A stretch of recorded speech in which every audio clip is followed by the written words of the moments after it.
السلام علیکم ورحمۃ اللہ وبرکاتہ۔ کیسے ہیں آپ لوگ؟ امید کرتا ہوں آپ لوگ خیریت سے ہوں گے۔ آج کی ویڈیو سے ہم پڑھائیں گے سورہ ناس۔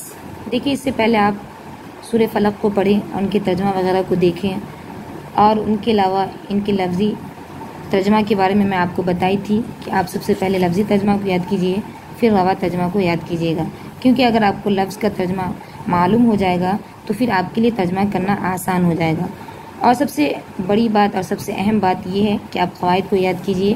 جب تک آپ قواعد کو یاد نہیں کیجیے گا تب تک آپ کو قرآن کریم صحیح سے پڑھنا نہیں آئے گا، تو ان کے لیے آپ قواعد کو یاد کیجیے۔ تو چلیے ہم آج کے سبق پر نظر ڈالتے ہیں۔ دیکھیے، آج کا سبق ہے سورۃ الناس۔ تو سب سے پہلے ان کو پڑھنے کا طریقہ دیکھیے، پھر ان کا ترجمہ وغیرہ کو دیکھنا ہے اور ساتھ میں یاد بھی کرنا ہے۔ اعوذ باللہ من الشیطان الرجیم، بسم اللہ الرحمن الرحیم، قل اعوذ برب الناس۔ قل کہہ دیجئے، اعوذ میں پناہ میں آتا ہوں، یہ قل یہ فعل امر ہے، برب با من کی، رب من رب، الناس لوگ، کہہ رہے ہیں کہو کہ میں پناہ مانگتا ہوں سب لوگوں کے پروردگار کی۔ تو یہ رہا ان کا روا ترجمہ، اور ان ترجمہ کو یاد کرنا ہے۔ اور سب سے پہلے قل کا معنی کیا ہوتا ہے، قل کون سا فعل ہے، کون سا صیغہ ہے، ان سب کو بھی دیکھنا ہے، اور آپ دیکھنے کے بعد ان کا ترجمہ کرنا ہے، تب جا کر آپ کو سمجھ میں آئے گا۔ پھر کیا ہے، مالک الناس، مالک مانا آتا ہے بادشاہ، ملک مانے بادشاہ، الناس لوگ، سب لوگوں کے بادشاہ کی۔ الہ الناس، الہ مانا آتا ہے معبود، الناس مانے لوگ، سب لوگوں کے معبود کی۔ من شر الوسواس الخناس، من مانا آتا ہے سے، شر مانا آتا ہے شر، الوسواس مانا آتا ہے وسوسہ ڈالنے والے، الخناس چھپ کر حملہ کرنے والے۔ کہہ رہے ہیں اس وسوسہ ڈالنے والے کے شر سے جو پیچھے کو چھپ جاتا ہے، یعنی چھپ کر وسوسہ ڈالتا ہے۔ الذی یوسوس فی صدور الناس، الذی جو، یوسوس وسوسہ ڈالتا ہے، فی معنی میں، صدور معنی آتا ہے سینہ، الناس معنی آتا ہے لوگ، کہہ رہے ہیں جو لوگوں کی دلوں میں وسوسے ڈالتا ہے۔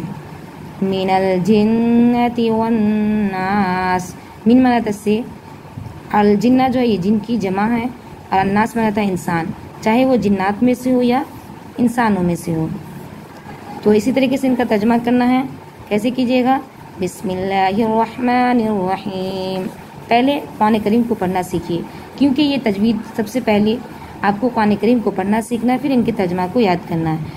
اگر آپ ترجمہ بھی ساتھ میں یاد کر لیتے ہیں تو پھر آپ کے لیے قرآن کریم کو پڑھنا اور بھی آسان ہوگا، اور قرآن کریم کو پڑھنے میں آپ کو دل بھی لگے گا، کیونکہ اگر آپ قرآن کریم کو پڑھیے گا اور ان کے ترجمہ کو ذہن و دماغ میں رکھیے گا تو پھر آپ کا ذہن و دماغ ادھر ادھر نہیں جائے گا۔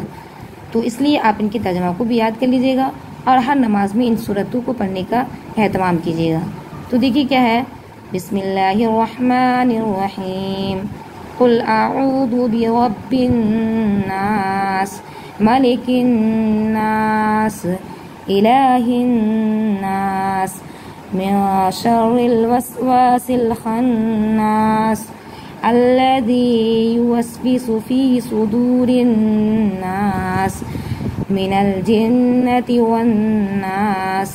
یہ رہا سورہ ناس جو آپ ابھی پڑھیں، اور بہت جلد یہ باب مکمل ہونے والا ہے، تو آپ ان کو یاد کیجیے اور ان کو گھر بیٹھے قرآن کریم کو پڑھنا، ان کے ساتھ ساتھ دیگر مسائل بھی آپ سیکھیے گا۔ تو پہلے آپ قرآن کریم کو پڑھنا سیکھ لیجیے، ان کے بعد عقائد مسائل وغیرہ آپ سیکھیے گا۔ تب تک کے لیے اپنا خیال رکھیے اور دعاؤں میں یاد رکھیے گا۔ اللہ حافظ۔